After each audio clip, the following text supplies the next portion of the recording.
Hey guys, how's everyone going?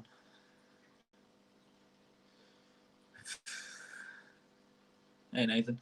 So, this is going to be one very, very fun experience for me because I've never done anything like this before. Very fun experience. Here we go. And straight up, I've already stopped up by leaving media on my other thing. So, what I've got set up here is actually my laptop running StreamYard, my phone running my camera, and my Samsung Pad running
Okay, I might just have to do it without the mic.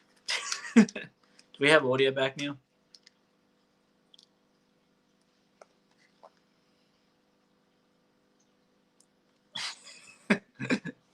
Thanks, Zen. I just had a bit of malfunction with my microphone. It didn't want to work. Hey, Blake, how you going?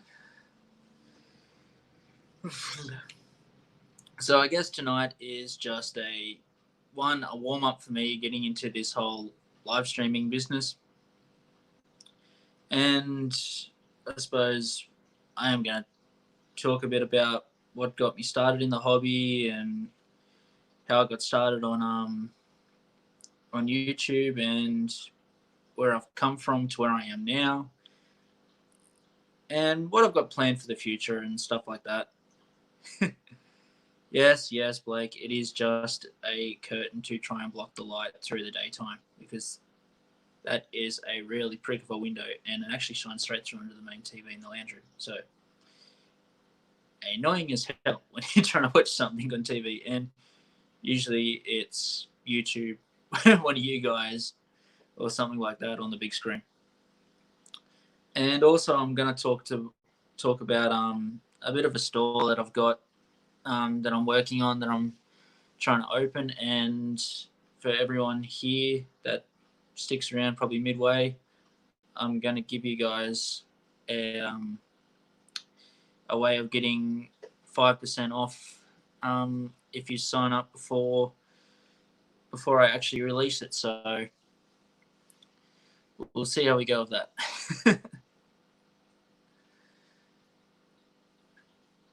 Well, 5 people, that's more than I thought I'd have at this point. Crap. So I guess I'll get started straight into it. So what actually got me started in the hobby? Well, I guess I got started when I was about 6 or 7, when just went to the local pet shop and saw fish for the first time. So, as any little kid does, sit there and pester and pester and pester and pester until you eventually get what you want. So we started off with, I think, 5 or 6 guppies, and with the heater and all that sort of stuff. I was lucky enough that my old man actually did keep a few Australian natives, so we actually had a Murray cod in a fish tank with a eeltail catfish. What is it? A tin? I don't know. Eeltail catfish, um, and a couple of silver perch. So the tank size I started with was actually a 4-foot fish tank, and surprising enough, I actually still have that fish tank. It's one of the ones in the shed that you might have seen in a couple of my other videos. I actually still have the fish tank, so that has been with me since I started, and it's still going good. It's been resealed at least 3 times now, but it's still a good tank and it still goes well. My old man had a 5-foot fish tank by I think it was 5 foot by 2 foot by 2 foot. So it was a pretty decent tank that he had the Murray cod in it. He did catch it wild, so he grew it from I think about 10 centimeters, so 4 inches, and we eventually let it go when it got to about 12 inches, so 30 centimeters, when it started trying to pick on and eat the catfish, which were a little bit bigger than it at the start, but it soon caught up. Oh, hey, Sand Creek. Good to see you here. I'm sorry I missed your stream a little bit earlier. I hope everything's going well for you. So yeah, watching the catfish dig around the sand and that for, what is it, just the tiger worms and that we used to drop in for it, and the long-armed river shrimp that we have around here, because I'm situated on the Lachlan River, so we have access to a fair few natives and native gudgeons and stuff like that. So back then, it wasn't too much of a worry to go down and catch 20 or 30 gudgeons and take home and throw into a Murray cod and watch it suck them up. But now at this day and age, the laws have changed, so we're not able to do that anymore. But it was also fun watching, so I'm thinking about recreating that type of tank, but just not with a Murray cod. Recreating it with like the gudgeons, the Empire gudgeons or Emperor gudgeons, I think it is, and some Murray River rainbows and that sort of stuff, and the firetail gudgeons and all the stuff that's sort of native around here.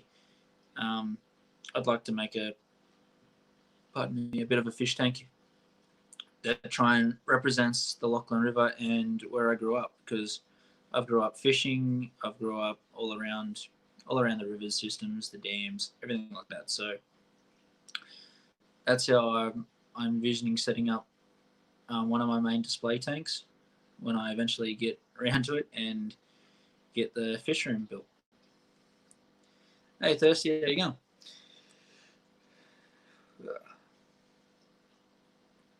So, where were we getting at? Oh, yes. So we started with about 5 or 6 guppies in a 4-foot aquarium, and from there we just added, from the river, we added some Vallisteria, some long, thin Vallisteria. Actually, sorry, not the thin, the thick, the rivenweed style Vallisteria. And they absolutely went crazy, as guppies do. Within 12 months, I think I had a couple of hundred in this tank. Very soon, I was supplying the 2 pet shops here in town. Just, I'd give them 20 or 30 guppies for a little tin of fish food. Like, it was just going nuts in the guppy tank.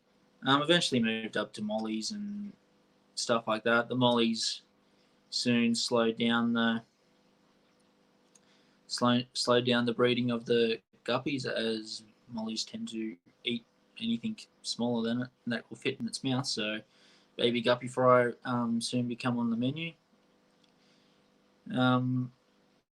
and stuff like that. So I kept with, as I grew up, I kept with keeping to life bearers. So I bred guppies. I did a few individual strains of guppies. I stumbled across the neon blue guppies when I was younger, or a strain of neon blue guppies, and I eventually bred that out to being a really, really deep blue. But unfortunately, when I got out of the hobby, because I've been in and out for all these years, I sold them all off to the pet shop, and I've never seen that type of strain again. So I am endeavoring to try and create that strain again. It may take a long time, but I want to get it back because I absolutely loved it. It was a really nice, deep, fluorescent blue, and it covered nearly their whole body. So it was a good strain to have, and I'm going to endeavor to try and get it back and create my own again. So we'll see how that goes. So yeah, eventually we got out. I got out of the live bearers and got more into bristlenose, and I bred bristlenose for 5 or 6 years. I only ever bred the plain bristlenose. I just had one male and 2 females, and it was nothing for him to be kicking Fry out of his cave and still on eggs. At times, I had to pull his basically everything out of the aquarium just so I knew he was eating, because I actually didn't know if he was eating or not because he was just non-stop on eggs. Thanks, Aquarium Cop. So would I breed bristlenose again? Actually, I am currently growing up some peppermint bristlenose to breed. I have 3. I'm pretty sure I have a male and 2 females, but I might have a late bloomer sleeper male. He has one, definitely is the bigger male, and I'm pretty sure I got a little female because she's about 2.5 inches now and no bristles whatsoever. My bigger male, he's getting close to 4 inches, and he's just starting to lose his white tip coloration, so he's getting close to breeding. And the other one is close to 3 inches, and it's just starting to form bristles. But I do know in common bristlenose that females can get bristles, they just don't get the forky bristles. I'm not 100% sure with peppermints, but we'll find out as they go up. Is there any other fish I'm looking forward to breeding? Actually, there is a heap, and I have to blame Blake at Blake's Aquatics for doing a wonderful little video on breeding the golden Panchex killifish. That has got me hooked on just about every type of killifish I can think of. I have looked at and seen if I could buy, and I think in my fish room I am going to have nearly a full setup just for killifish and breeding the different types of killifish, and a big display tank of just males. Very bad things, Blake. Very bad things. But yeah, so definitely getting a lot more killifish. So at the moment, I've started with the blue Panchex and some clown killies, which turned out a hell of a lot smaller than I thought they were going to be. But oh well, they're going in a shrimp tank, so. Well, I'm glad I made you buy one lot. I was going to offer you some babies when I got them, but you beat me to it. So yeah, definitely going to do a full display tank of just male killifish, and have separate breeding tanks for the individual killifish, and with goals in the future to get killifish more out there in the hobby. Like, they are a really nice fish, but I think they're from what I've read and a lot of people's reviews on them, everyone says they're a great fish, but they try and turn people away because they jump out of tanks. Like, cover your tank. You can buy thin egg crates now that your light still goes through, that air still goes through, and everything like that. So I don't think there's any excuse not to have killifish anymore. And I'm definitely going to be getting a hell of a lot more of them. And in also saying that, I am looking at going into breeding my live bearers again. I am going to get set up and do individual strains in my live bearers. Probably a few Bristol nose. I'm going to try Corey's. Definitely going to do the White Cloud Mountain Minnows. I'm going to be building a outdoor pond area for recreational sitting and stuff like that, but instead of putting the general goldfish and all that sort of stuff in it, I'm going to be doing it with probably the white cloud minnows, some Danios, pardon me, and stuff like that. That actually goes well outside. So I know with a lot of regulations that you can only have a pond that is so deep before you have to put a fence around it, but I've worked out a way that I can sidestep around that and actually have close to a 3-foot pond. So with any luck, even through wintertime, the temperature in the ground should keep the water above freezing. But in saying that, I'm still going to put heaters down in the bottom of the pond through wintertime. So that's next summer's big project. Is building all that. We're also going to go into some dwarf cichlids. So Crebensis. I'm looking at getting some. Oh crap! Now I can't remember the name.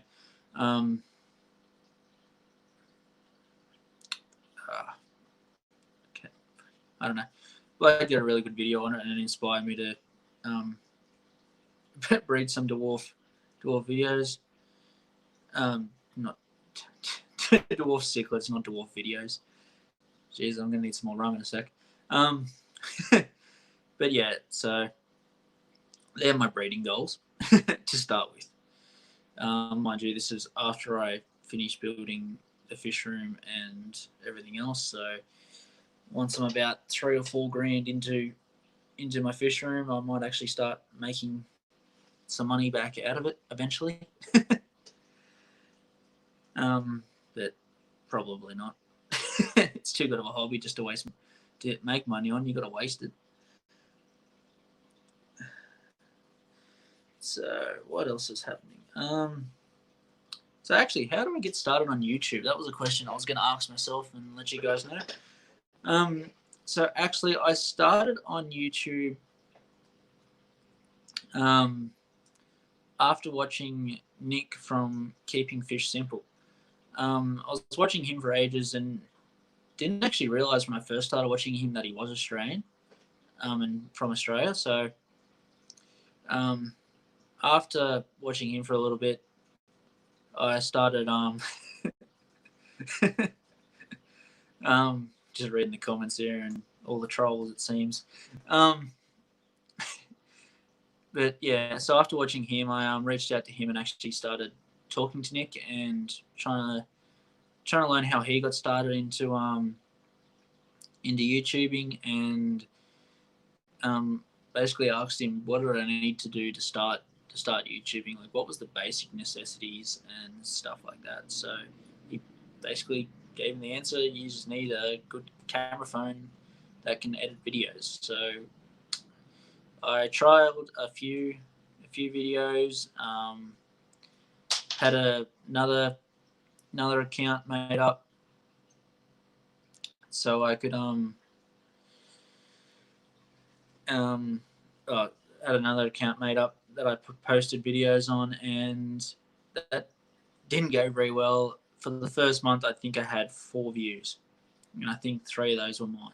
So I canned that. And I kept watching Nick for a while.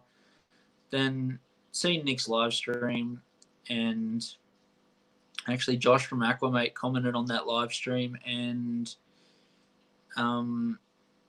asked if Nick would like to go into Josh's stream.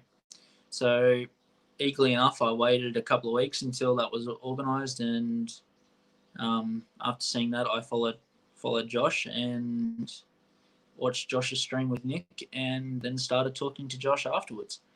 So good old Aquamate and Nick got me started into YouTubing, and now all you guys are stuck with me. So you can blame Nick and you can blame Josh.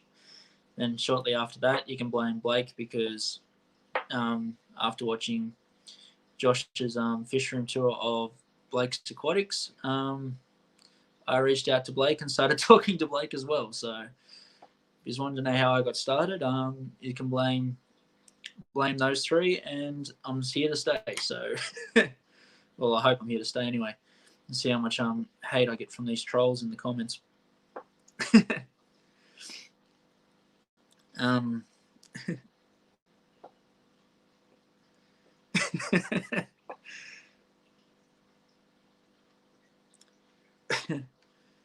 Well, I've covered most of the things I was going to talk to about, so I guess you can say that, Blake. I did elevate my viewing a little bit. But I did start off watching Aquarium Co-op, King of DIY, Joey. Hey, Josh, we're just talking about your ears must have been burning.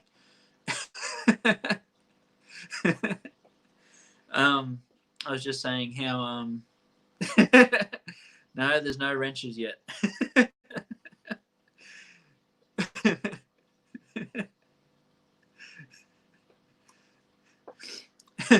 So Josh, you just missed basically how I started out in YouTubing, and and your name come up a little bit. Because I was actually watching Nick from Keeping Fish Simple and watched your live stream with Nick, and Blake, I've got to figure out how to do that first. I'm not game to touch my computer because I think it's a little bit touchy as it is running the live stream. But I'll see about doing that for the next one though. But yeah, we're just talking about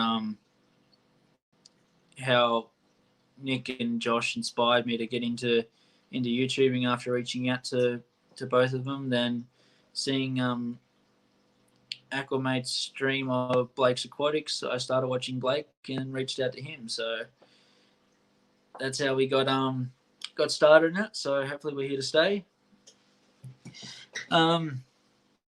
So I suppose my favorite fish from when I started to what it is now. I suppose my favorite fish when I started, as just about everyone's favorite fish, probably was the guppy. I just got so fascinated in the different colors and how they flickered around the tank, and they were always moving. Being a 6 and 7 year old, like, that's just mesmerizing to watch. So that's probably my favorite fish from back then. And now, if I have to narrow it down to one type of fish, I probably have to say the clown pancheks, the clown killie. I absolutely love watching them. Like, I've got them in my shrimp tank, like my Skittles shrimp tank. So watching these little fish that are no longer than an inch long swimming alongside a full-grown cherry shrimp, which is about an inch and a half, like a yellow cherry shrimp that's about a bit over an inch to inch and a half long, and just watching these things swim past, thinking, is this shrimp just going to latch on and start eating my killifish, or what? Hi, Chef, how you going? yeah, watching these little killifish swim around a shrimp tank and thinking, so when are these shrimp just going to latch on and eat one of my killies? I'm glad there is plenty of algae in there for the shrimp to eat, so they don't be tempted. Um, but yeah, I just love watching them.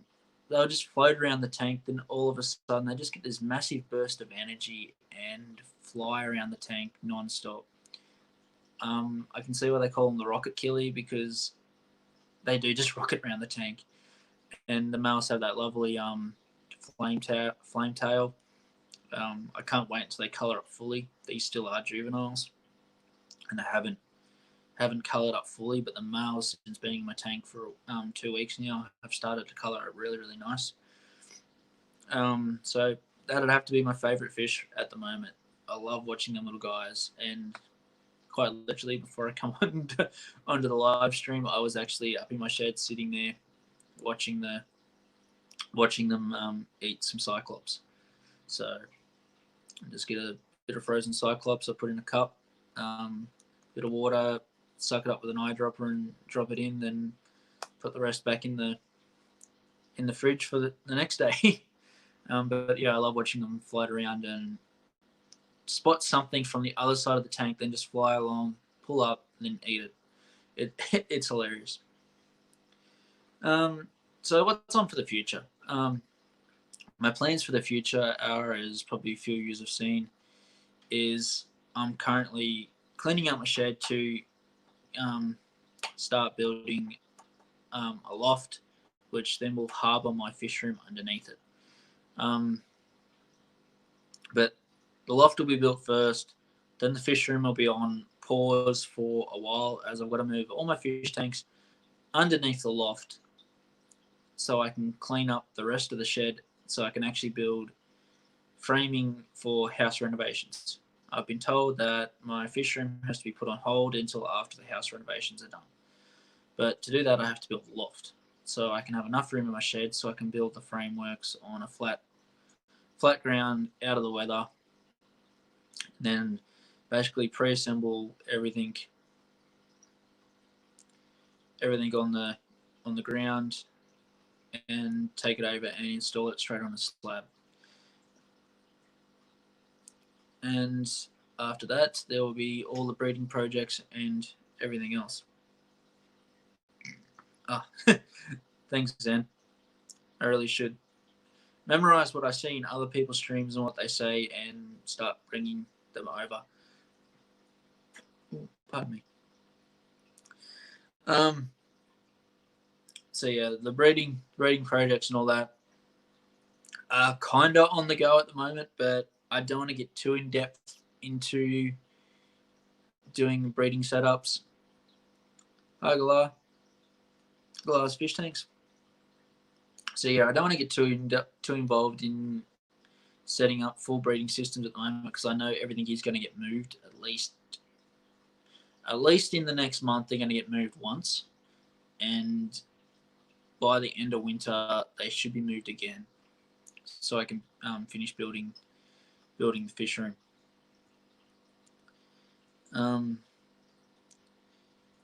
You were the first one to comment in the latest comments, Galar, but I think Bodgy had you by nearly 8 hours for once. He thanks Echo, mate. Thanks, Josh. I just seen all them pop up on my screen. But yeah, Bodgy actually commented like within the first 10 minutes of me posting the schedule, so it was really fast. But yet I haven't seen him yet. so he's a little bit slow on the uptake.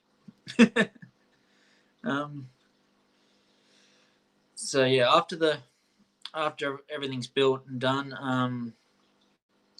I am going to be filming building the loft and everything, but I won't be releasing any videos on that until I can actually string it together in a full fish room build series. I don't want to publish a video now, then wait 3 or 4 months, then catch up on the videos. So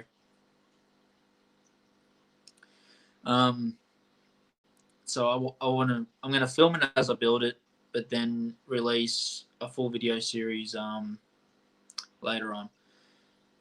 But probably the next big thing coming to my channel actually is the Australian Bass Project. So I actually have the Australian Bass turning up this week. It is supposed to be on Thursday. It was supposed to be today, but it's been put back to Thursday because the bloke actually drives up from Melbourne. Now, he won't come until he has basically a full truckload of fish. Now, he sells Australian bass, golden perch, silver perch, jade perch, and I think he does sell Murray cod to a couple of farms up here.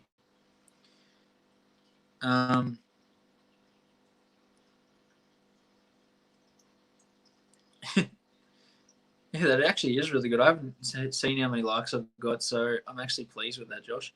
And thanks for shouting me out in the fish room pages. I wasn't sure if I was allowed to do that, so I didn't. I just posted it in the couple that I knew I could. Pardon me. So yeah, they should all turn up this week. So the bloke won't come until he has a full truckload. So the farmer that I'm actually growing them for has informed me that they're supposed to be turning up this week sometime. I'm hoping for Thursday because I'm actually home on Thursdays.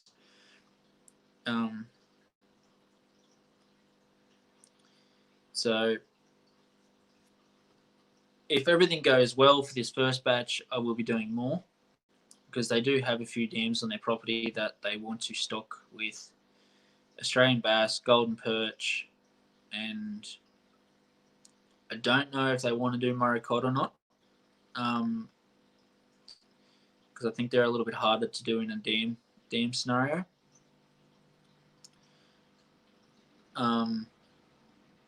But that's what they're planning on doing. So they're actually setting up a massive dam that they've pulled trees into with their tractors and everything else. So they're setting up all the structure and everything like that. And all that. So I'll actually be taking out a heap of water lilies and Ballasteria and a few other plants and that I have at my grandfather's place and at my dad's place. Be taking them out, so I probably will be filming part of that as part of the series with the Australian bass, and getting all that going for them. So when it warms up a little bit and we can actually go out and swim in this dam, because at the moment it is freezing down here. We're already getting minus temperatures. The other day it was -5 here, so in the wintertime it gets to -6, -7, but in summertime it gets closer to 45 degrees. So where I am is in a pain in the ass spot to do anything outdoors because of the temperature swings.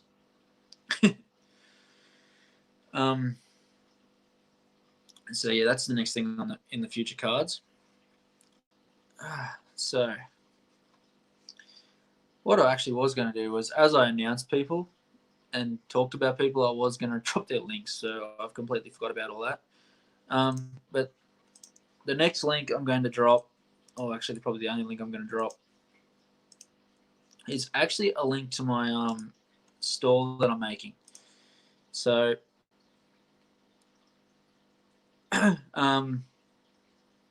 this link is to the unfinished store at the moment.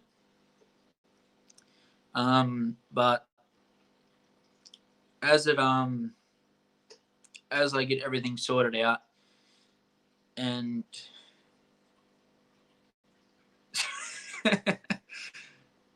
keep pestering Blake and I'll make Josh the mod, not you. Oh, great. My internet's having problems and now it won't do it. Crap. Don't tell me you're going to be a pain in the ass. I'll type it.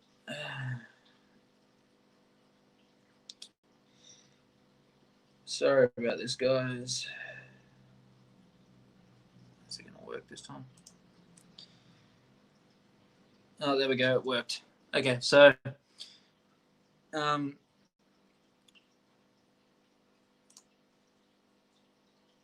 I think I've worked this out how to do it.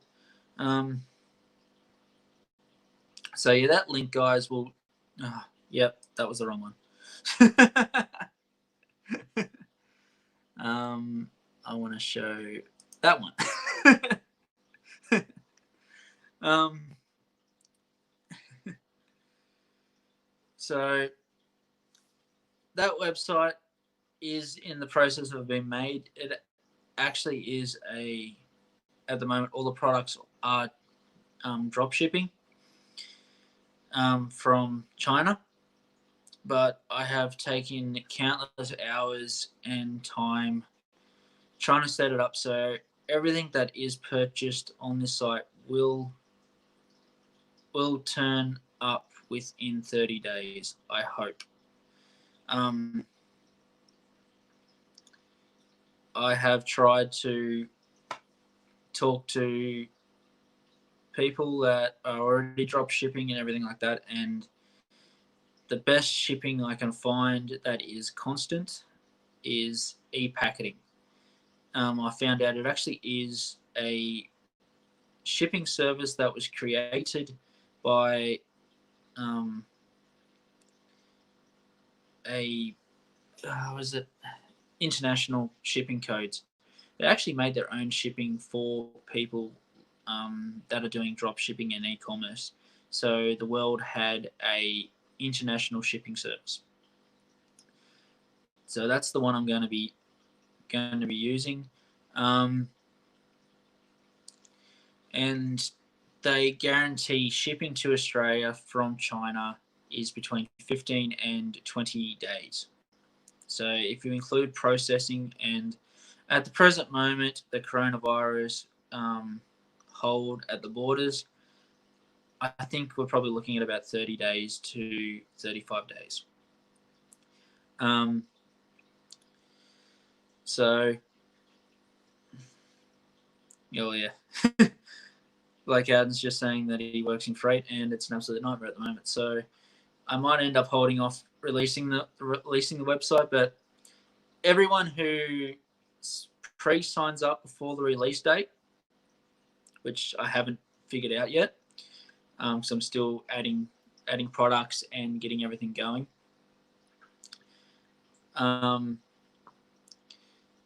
But yeah, everyone who signs up before I actually release it signs up to the emailing service, and I think you can still sign up and activate your account before I release the main site.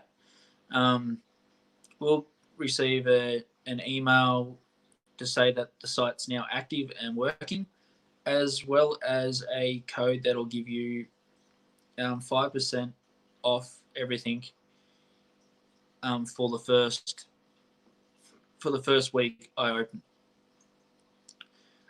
There is free shipping on every item at the moment, and there is no extra for tax. All tax is also included in the price.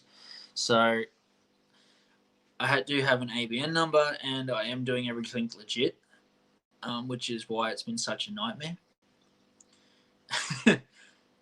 Yeah, it seems to be funny when you try to do something legit and by the books and everything else, it seems to take forever and no one wants to work with you. But if you're a dodgy person, they seem to go, yeah, right, we'll give you whatever you want. But yeah, I'm trying to do this legit, so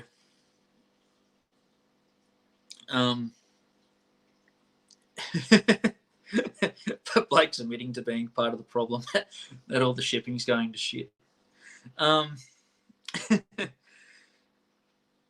So yeah, so yeah, we're trying to use e-packeting for all the shipping, so everything gets here in a timely way.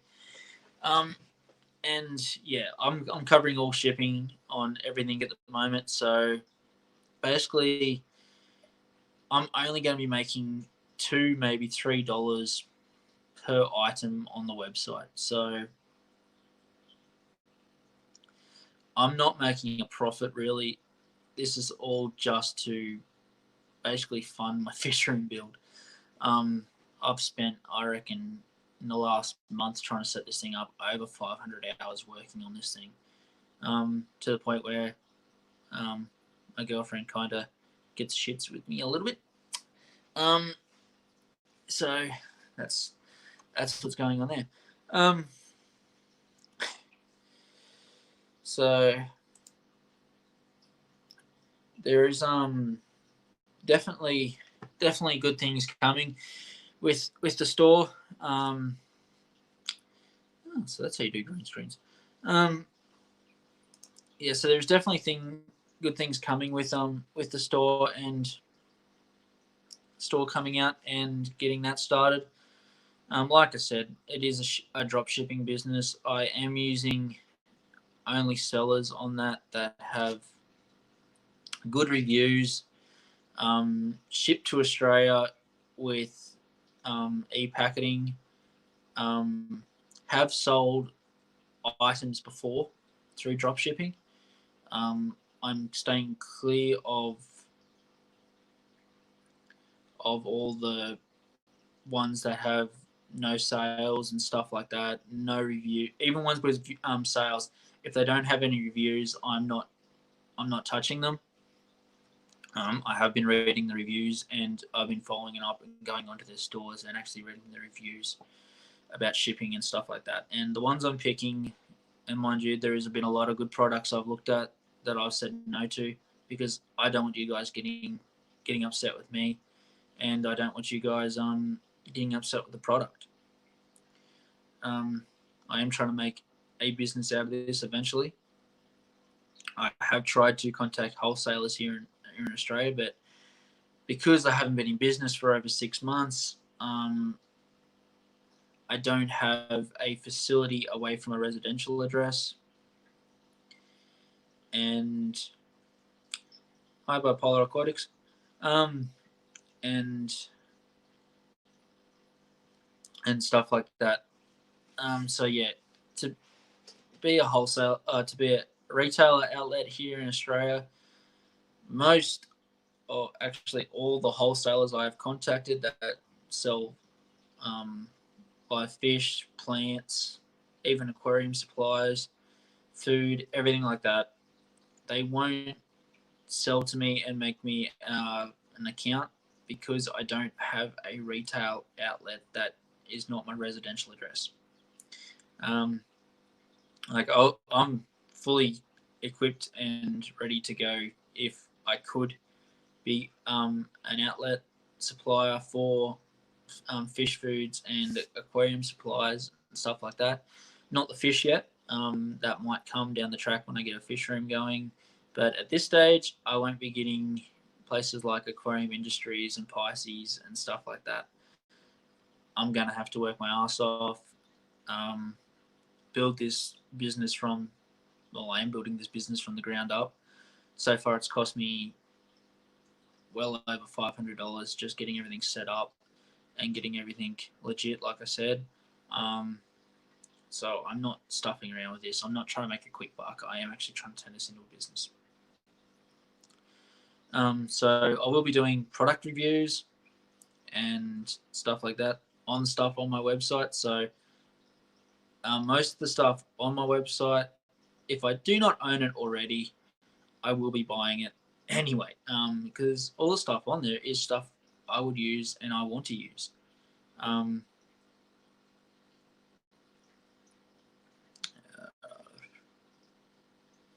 So at the moment, I'm just I've got basically plastic plants, plastic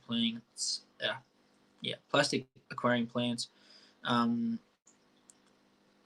sponge filters, breeding boxes, air pumps, airline, air tubing valves, all the basic stuff that everyone uses in their fish room, and stuff like that. I've actually found some really good air filters that actually have sponge filters that have biological media and stuff in them. I am actually really keen to get some of those and send them my way, because I'm really keen to try them. A few people here that have actually checked out the store in progress seem to like what I'm doing, so I hope I'm on the right track. And hopefully I can get to the stage where I do have a full retail outlet.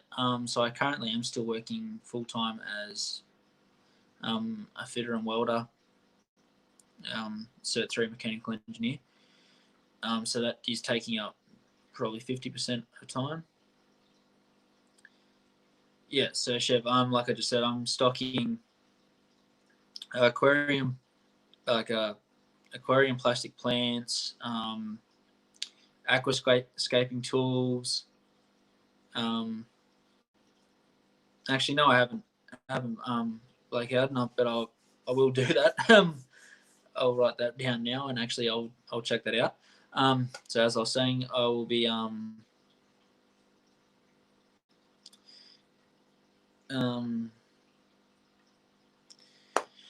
I'll be selling plastic aquarium plants, aquascaping tools, air pumps with the Australian plug on it. I have made sure they have the Australian plug. You type in air pumps for sale, and you get everything from US plug, UK plug, European plug, everything. So I have done my best to source the best products I can at the cheapest price for you guys. Like I said, I'm only going to be making $2, maybe $3 at the most on most of these products. And then I have to add good old GST on top of that. So you guys aren't getting cost at the GST, you aren't getting cost at freight. So my profit margin basically is $1 for every sale at the moment. I'm hoping to make enough money to pay for the website to be an actual .com.au website instead of just a .com site. I'm paying to have an email made up for the website. I'm also paying to have the website make a company. So I'm hoping just to cover those costs at the start. But that's the idea. For the first couple of months, I just want to cover costs. I'm not trying to make any money off it to start with. Like I said, I'm still working full time. I just want to see that this is a feasible business and people are going to roll with it.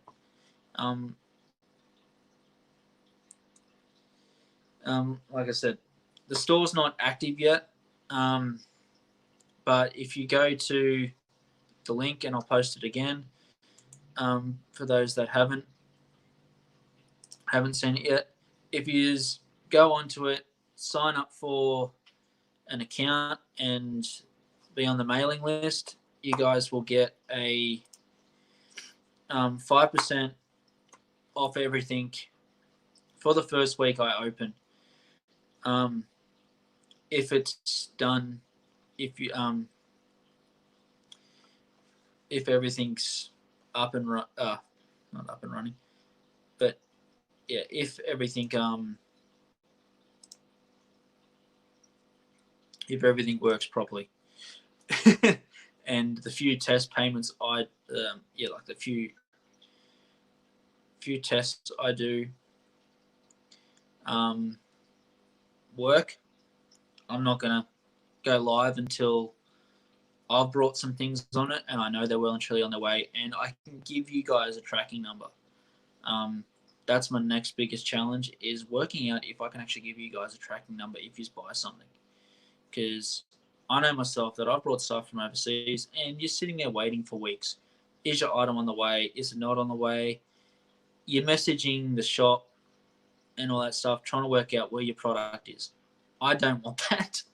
Like I said, I'm still working full time. I don't want to have to come home and answer 50 emails from people basically asking the same question where is my item? Why isn't it here?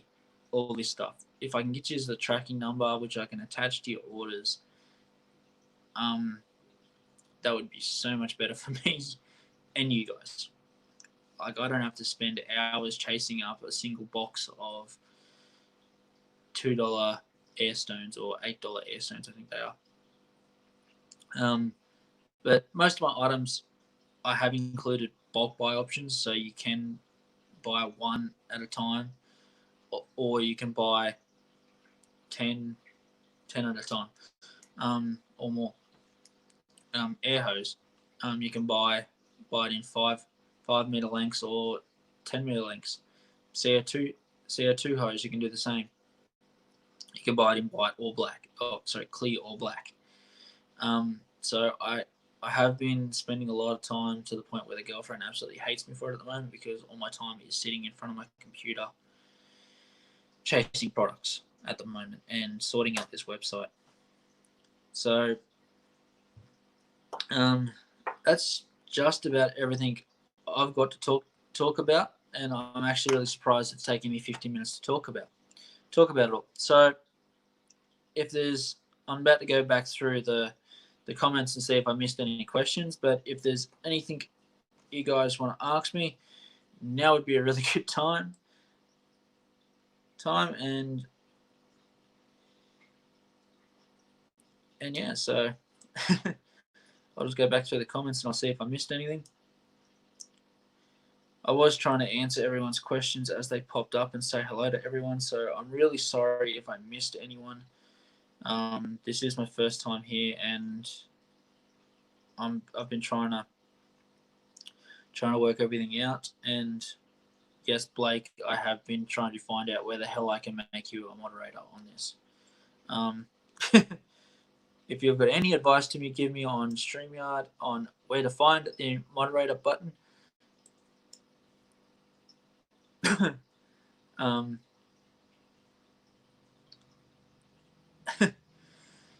please let me know while I'm still playing with this, and I'll see if I can make you one while I'm mucking around with this.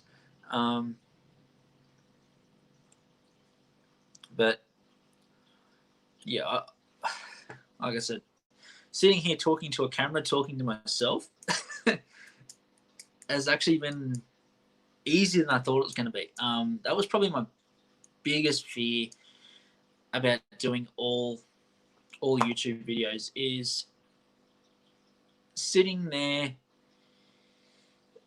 talking to a camera, doing nothing. Yeah, sitting there talking to a camera. I can put him in a timeout. Better not do that one. Right click. No, that one doesn't work.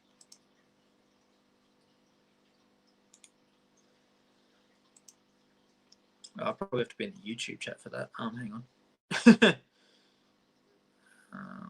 on that one. This is where my computer could stall.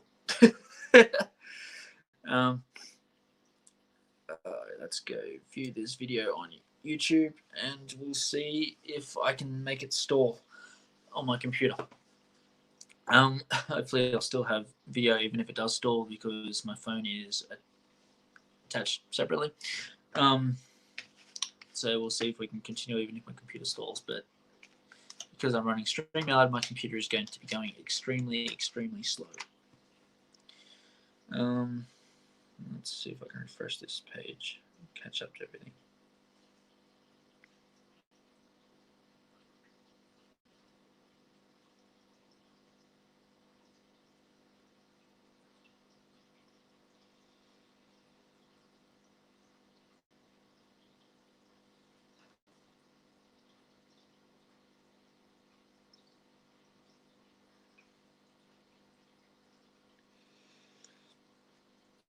Yeah, okay, now I can keep up with comments on me. Yeah, like I said, I'm running my computer to run StreamYard, my phone to run my camera and mic, and I've been using my Samsung Notepad to view the comments. So Yeah, I've already got my computer and everything muted. I found that out when I first started the stream, and the first word I said just kept echoing. So no, you can't yet, Blake. I'm still trying to get to that. And I might be able to do it through this one. Action. Oh, actually, here I can. Here we go. Now you can go rogue, Blake.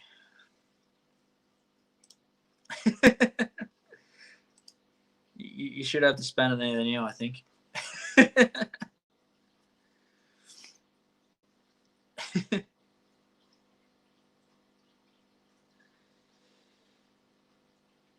Yeah, it says you're a moderator, Blake, so you should have the spanner.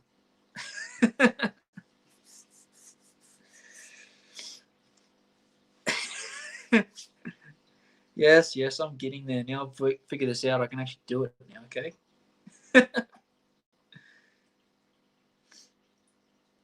Yeah.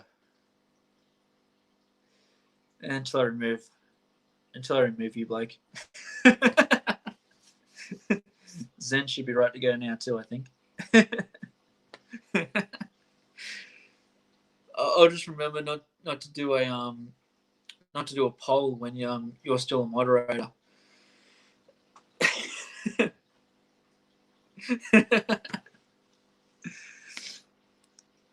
You can mute me if you want. Oh crap. What have I done? What have I done? What have I done? First stream out, and I'm handing over the reins to Blake already.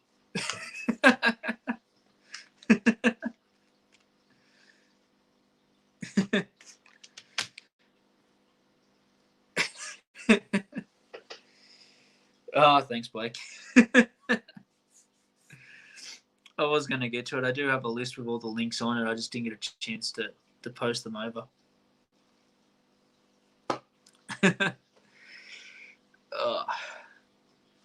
So, is there anything else you guys want to talk about or want to hear from me?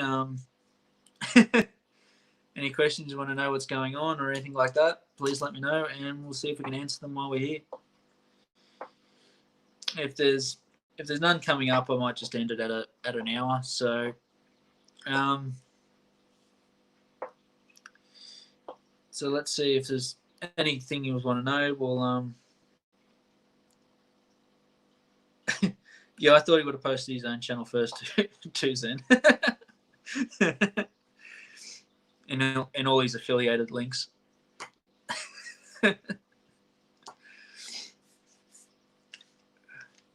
I've got to keep getting used to the 10-second buffer between, because I'm watching 3 videos basically. The 10-second buffer between each one. So it goes first my camera, then goes down to the iPad is the next one that comes up. Then it's the the actual StreamYard that's last to catch up. So it's kind of hilarious. Like my computer runs that slow that the 10-second buffer between the video coming off my iPhone onto the iPad that's running, the Samsung Note that's running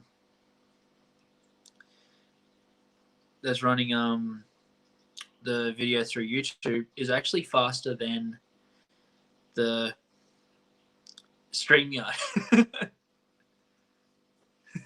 So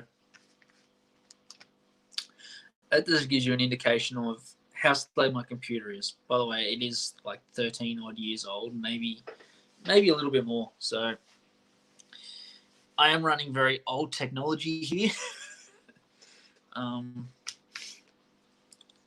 So if someone was to donate me a brand new laptop, I'll be ever in your debt. But no, I'm saving up to buy a brand new laptop and set up. So, because I found it extremely hard to interface with certain programs and applications from an very old laptop that can't support them. Video editing is a major pain in the ass. I can't video edit on my computer. I have to do it all on my phone. The same as everything else. So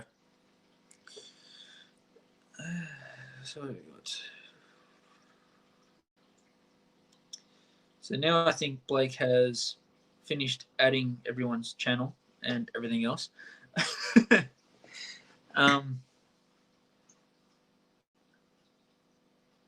Yes, Nathan, there is actually going to be a permanent pond set up. I'm going to be digging a pond into the ground and setting one up completely all year round for white cloud mount minnows and probably some danios. I might even get some giant danios and stuff like that instead of going the whole traditional goldfish. During the full waterfall, I might even go some Borneo suckers in there and colony breed Borneo suckers in a pond. Can be done. People do it in fish tanks, so why can't I do it in a pond? So we're going to dig a massive pond with a full waterfall, a full stream, everything else, and then try and cover it so the kookaburras don't eat all my fish. Because in Australia, we have a lovely species of bird called a kingfisher and a kookaburra. Any goldfish, any ponds outside, unless it's completely covered and hidden from their view, you are going to have trouble. Especially around my area, we have plenty of kookaburras. Yes, I know they are hard enough to catch out of a fish tank, let alone a pond. But I have some plans to do that. So I have some plans to do that. So stay tuned for that. I'm going to be making up a few traps to catch all my Borneo suckers out of the pond at the end. And even white clouds and stuff like that.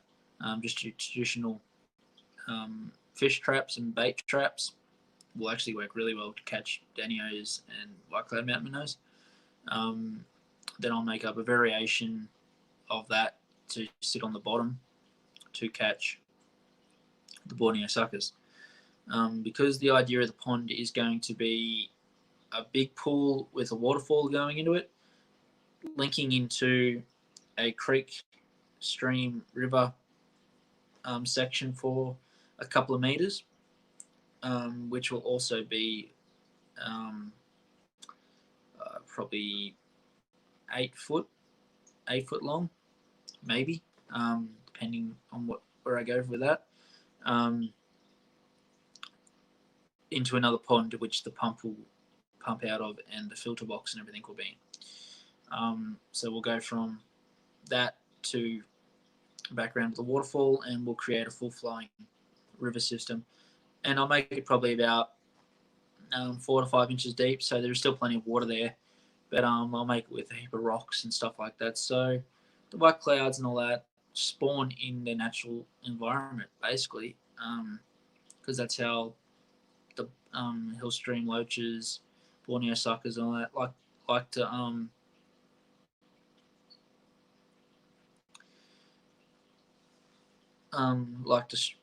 spawn in fast flowing streams that in the wild. I've done a bit of research into that, so we might stick with that, and just gives it a whole different feeling of a pond. Like everyone puts goldfish and koi and all that into a pond. I don't want to do that. I want to do something different, and yeah, put some giant danios in it or some gold danios or something like that, then mix it in with some mountain minnows and just have fun with it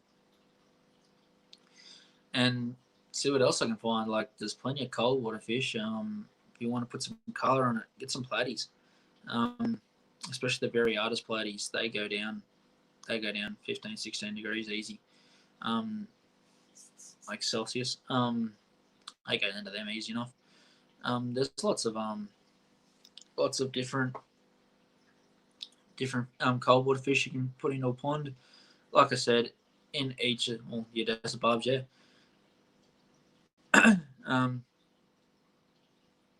So there's lots of cold water fish you can put into ponds that I don't think a lot of people think about, because especially in my area, because like I said, it gets down to -5 in winter.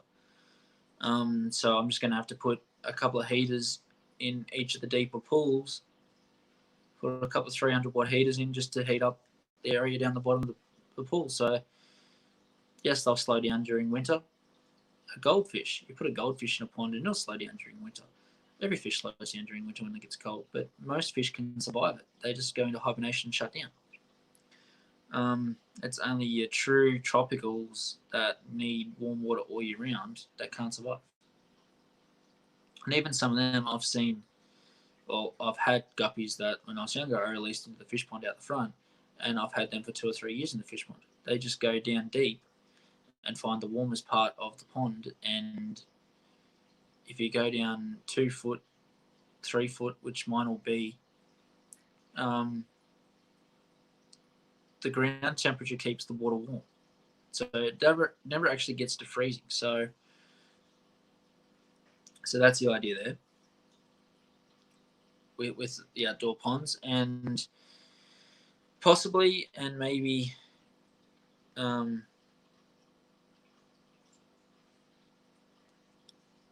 yes, I will do videos on all that. That's the project for next summer, so spring and summer, providing I've got the renovations and all of that done. So it'll be the big projects I've got coming up are the Australian bass grow out tank. So I'll be doing probably weekly updates on that and how they're growing and stuff like that. And because I've got a couple of 4-foot spare tanks sitting there, I might even pull a couple out and grow them in the 4-foot tank, just so everyone can see what they look like as they grow from finling about 1.5 inches to a fish about 6 inches long before I release them into a dam. So that's the idea with that. Next is the fish room build. As I said, I am filming now for that, but that won't be released in probably for another 2 months at least, until I get all the house renovations done and I'm able to build the rest of the fish room. So it'll be built in 2 stages. It'll be built as yes, Blake, I do know they grow really slow, and that's why basically I'm not going to be releasing them into the dam until mid-spring, early summer. So yeah, they do grow really slow, but in forms of a stock dam and recreational stock fishing dam, they're one of the best fish you can put in it, because they absolutely hammer your lures. And they the only thing is they like to be a little bit more solitary, so if you're going to put them into a stock dam, you have to have a lot of water area, because they are a solitary animal and a solitary hunter as they grow bigger. But you got to be careful too, like if I notice that some bass start growing faster than others in the tank, in the big 1,000-litre tub, I'm going to have to remove them and put them into another tub, just because if they get too big, they will predate on the smaller ones. They are predatory fish, so of course they're going to predate on anything that's smaller than them and they can fit in their mouth. They'll eat it. So it'll be fun watching them grow, and all that sort of stuff. So yeah, so after that will be the fish room.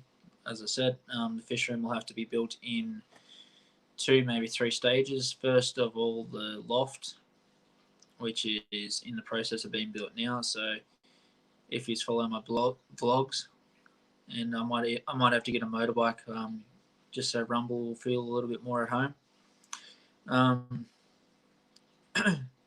And a few people commented on my vlog that I need a motorbike, so I can say that I'm working on my motorbike for some reason. having a bit of a shot at Rumble, I think. So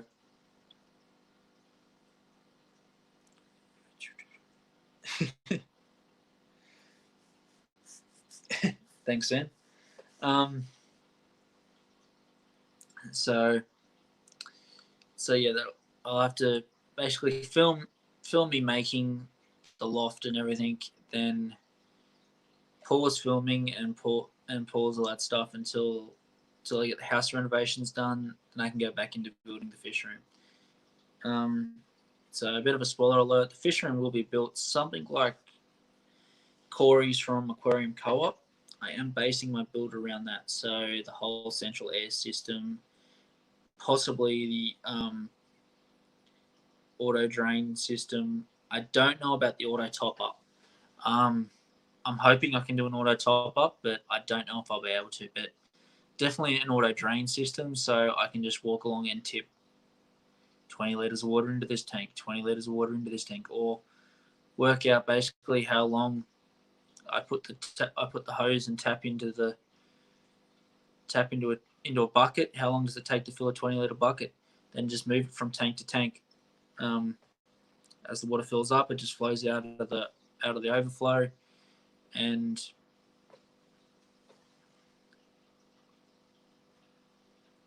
I was going to say Sand Creek, so I did give you a wrench.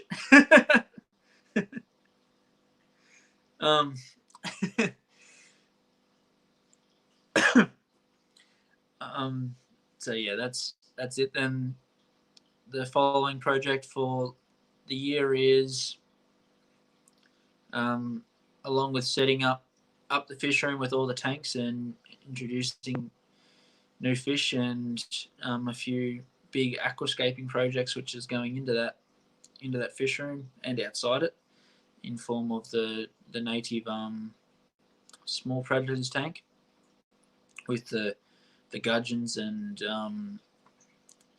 stuff like that. Yeah, there is a 6-foot aquascape planetarium type design build that I'm going to be working on at the end of towards the end of the year.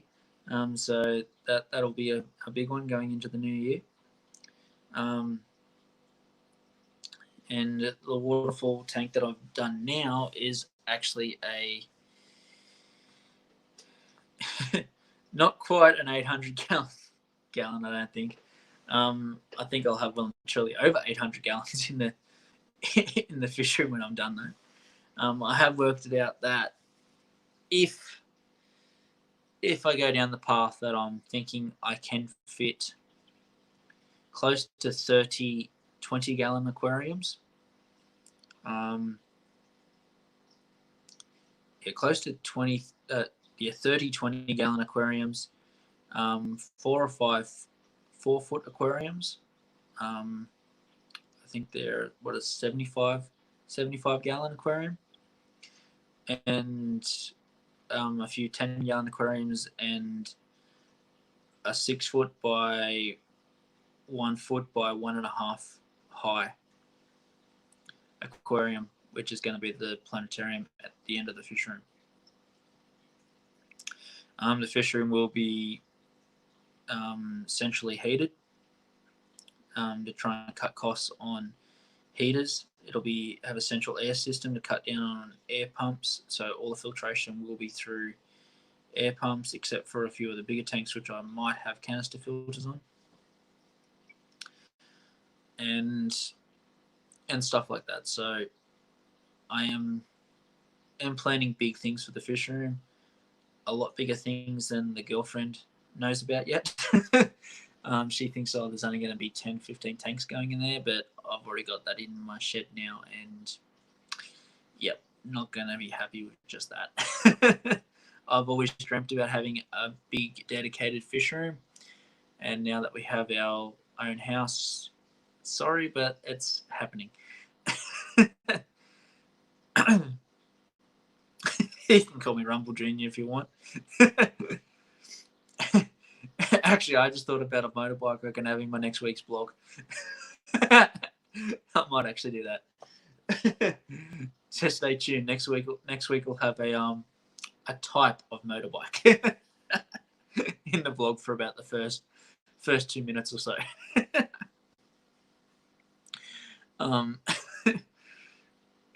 So yes, I will be doing a vlog once a week, which will be released on Sunday. I'll try and get that out around 8 o'clock to 9 o'clock Eastern Standard Time Australian.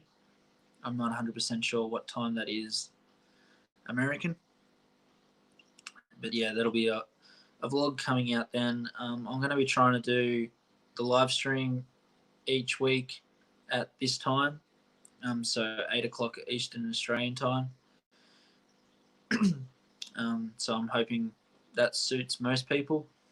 I know it suits me because I've had dinner, I've fed the animals, I've fed my fish, I've done everything else. I'm basically sitting down to relax for the evening. So I'm hoping I'm catching everyone about the same time. It's also the only day out of the week that I get to myself with no kids and no girlfriend. So she's at work and they're at their dad's. Oh, he's at his dad's. So my primary tanks in the fish room will be a 20 gallon. So I think that's a 2 foot, the standard 2 foot fish tank.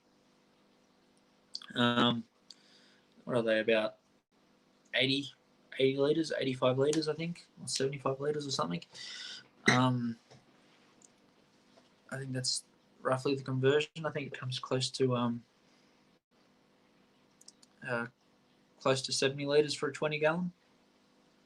So that'll be the primary size, which is big enough to breed cribs in. Basically, all killifish can be bred in that. If everything goes well with the waterfall tank, I'm not even going to have lids on my killifish. I'm just going to have the aquariums at half full, half empty, whichever you want to call it. So far, I haven't had my killifish jump out of my waterfall tank yet. I'm going to have to get a video of me feeding them flies because that's absolutely hilarious.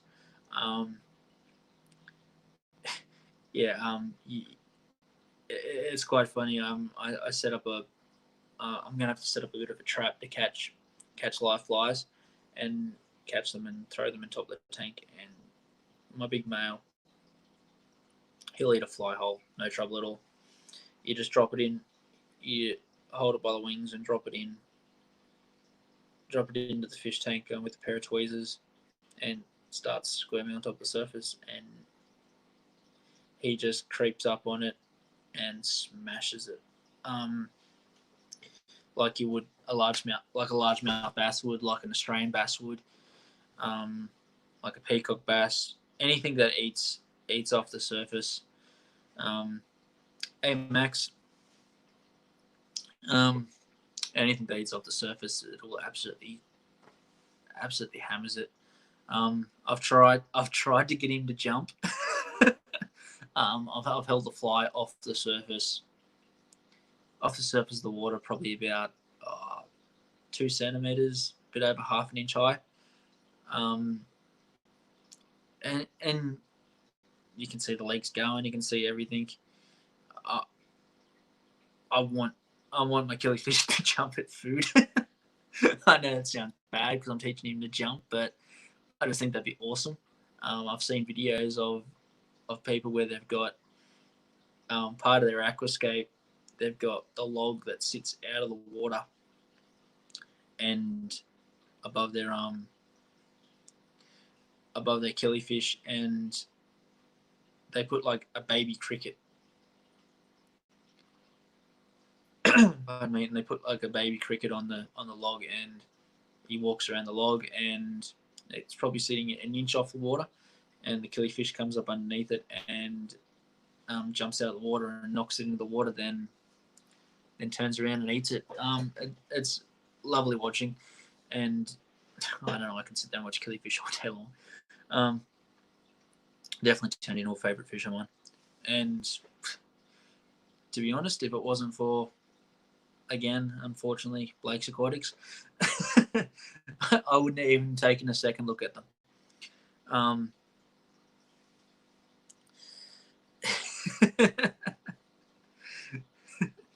Yeah, I wouldn't have taken a second look if I wasn't watching his videos on how easy they were to breed. And then I started looking into them and fell in love with them. So killifish are definitely going to be one of the biggest standout things in my fish room. And unfortunately, the more I look into them, the more different species I find and colors, and yeah, I could quite easily spend a couple of $1,000s in just buying killifish. But we've got to slow down a little bit. Funds don't stretch as far these days.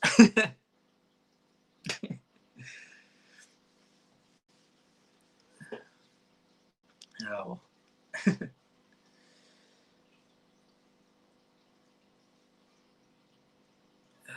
Yeah, doesn't school suck?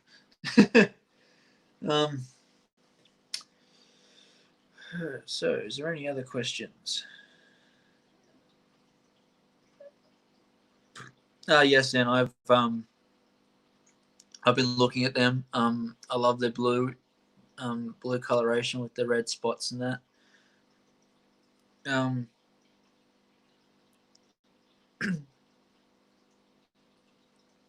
Yeah, I can't get over them. Blake showed me the Australian. It's not an Australian. It's Ostra something. Killifish, and it's got a. Yep, that's the one. They're lovely, bright red, and just stand out.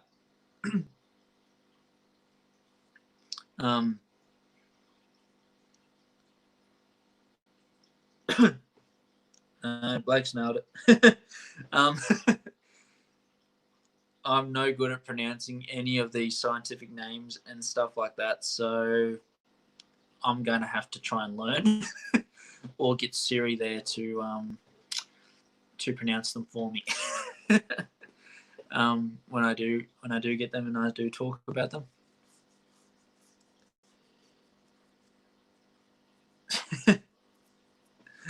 Thanks, Nathan. Like I said, this is the first time talking to myself on a camera. So it is great to see such good support and people that I support on their channels and talk to a lot, turning out here to basically give me a hand and keep me on track and throw the odd curveball at me every now and then. No, it's good. This has actually been really fun, and I'll be definitely doing more. But I'll try and have a little bit more of a structure and a bit more of a talking topic on my future videos, or future streams, and stuff like that. To be quite honest, I expected me to have everything talked about, done, dusted in 30 minutes. I'm stoked that this has gone for an hour and 20 minutes so far. I honestly thought I'd be done, dusted, sinking a few beers by now. I'm getting ready for bed.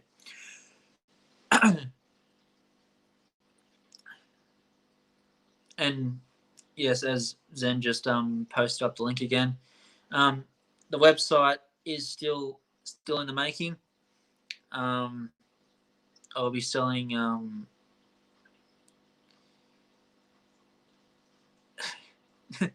no, I did put up a link that if any guests wanted to pop in, but no one's popped their hand up yet, so I think I'll be doing this one on my own, but I will pull it up at an hour and a half, so So yeah, but yeah, the website is still in the making. I'll be selling aquarium supplies such as aquascaping tools, air pumps, air valves, air fittings, air tube, um, breeding boxes, breeding caves of all sorts and sizes, even just hides. Not exactly caves, but like shrimp hides and stuff like that. And we'll be finding more ornaments and that to put on there. Lots of plastic plants. I think there's like 50 or 60 you can select from, maybe more. A lot of the stuff I've put on, there is 50 or 60, there is like 10 to 12 different selections you can pick from. I've tried to keep everything about the same. Same price. Like I said, I'm basically not making a profit on this. There's no shipping to you guys, like no shipping cost. It's all free. All taxes are taken out by me, so you don't have to pay any extra tax. So I think, like I said, I'm making roughly $1 per purchase on everything after I take out tax. I could even lose money after I take out tax on some items. But like I said, anyone who pre-subscribes and makes an account on the website prior to me launching, which at this stage I'm still looking at 2 weeks, I think. I've still got a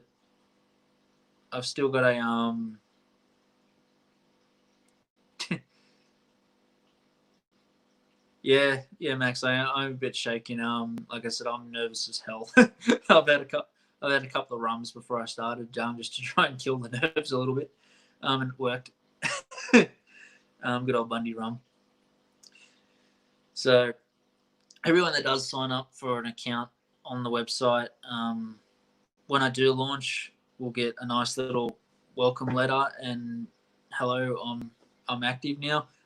But you'll also get a 5% off for the first week, which will only be given to those that pre-register for an account before the launch. So on my next stream, I will actually come out with a launch date, and I'll be doing the advertising the 5% again. Basically, that's 5% off everything you buy for the first week. So, so yeah, that's about it. I think that's absolutely everything I needed to talk about. Let me see how I got started in the hobby. Yep, that's right at the start. So, just a quick recap. I started in the hobby when I was 7. I'm now 29, so I've been in it for 22 years, on and off. There was a couple of years there where I didn't have any fish tanks, but I still had goldfish in a fish pond. So I've always kept fish in one form or another. I got started on YouTube from watching people like Josh from Aquamate and Nick from Keeping Fish Simple. Then soon flowed over into Blake's Aquatics, which he'll tell everyone that he's the better channel anyway. Yes, I am only 29. Sorry if I look older. No, definitely not 36. No, I'm only 29. So yeah, so after watching them 3 a bit and reaching out and talking to them, that's what got me into the YouTubing streams and actually formulating a YouTube channel and a brand name and everything like that. So actually, I haven't showed you guys my shirt yet, but I will in a second. So my favorite fish back when I started was the common guppy, and now it's well and truly, definitely the killifish as a singular. it's the Clownkilly.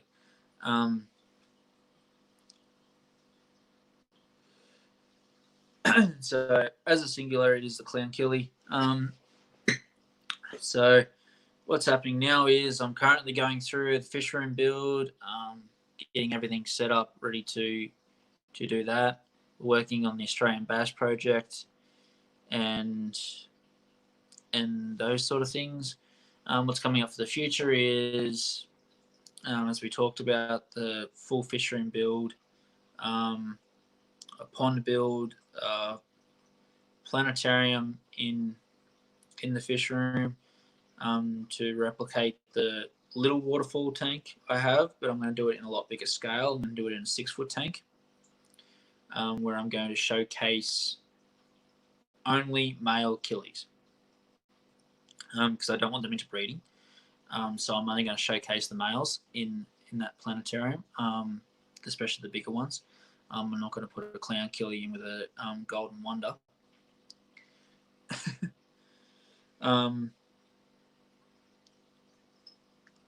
In with a golden wonder and watch a feeding frenzy. I don't want to do that.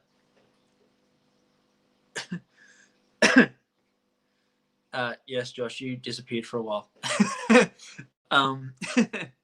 And the biggest thing in the nearby future would have to be the website launch, which is roughly in about 2 weeks. So once everything's ironed out in that, with actually setting up a way to get my money off you guys, because the way it works, unfortunately, is you guys pay me, then I have to pay the company and then get them to ship it to you. So there is a bit of back and forth with me in the parent company that I'm buying off, but it's no stress to you guys. You guys buy off me, I then pay the company and they ship it, and then it turns up at your doorstep. So I never actually see the product. So definitely will be buying products and making sure that they are good products.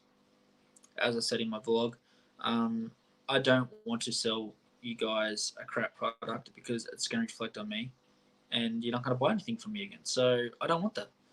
So I'm going to be getting the products myself and testing them, making sure they're what quality I want to sell. If I'm not going to use it, I'm not going to sell it. That's basically it. If I won't use a product, I will not sell it.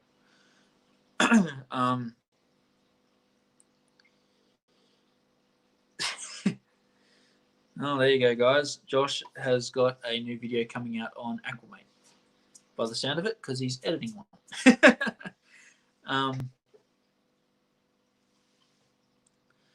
So that's everything that's happening in my world, guys. Yeah, don't forget to like the chat if you haven't already. I like the stream. Make sure you jump across and make an account with the website to claim your 5% off for the first week when I do launch. I think it's been posted quite a few times around, and I'll do it again, I think. Just as a finish up, and no, I won't actually. I won't post again. So I might actually call it quits there, guys. Zen beat me to it.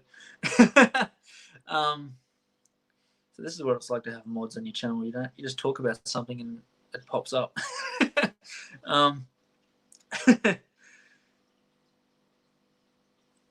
So yeah, like I said, it is still, the website still is in the making. So you're just going to have a nice. Sorry. We're still under construction page pop up, but you should be still able to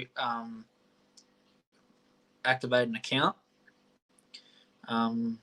which I urge you, please use your first name as well. You don't have to, but I please urge you to use your first name so it's easy to ship, and your actual shipping address. So if you do buy something, I know where the hell I'm sending it to, and stuff like that. So I will be wrapping it up there, guys, and thank you very much for popping in and saying hello. it does mean a lot. As being my first stream, I was expecting to get 4 or 5 people view it for like 30 seconds, not stick around to the whole thing. So thank you very much, and I'll catch you on the next one.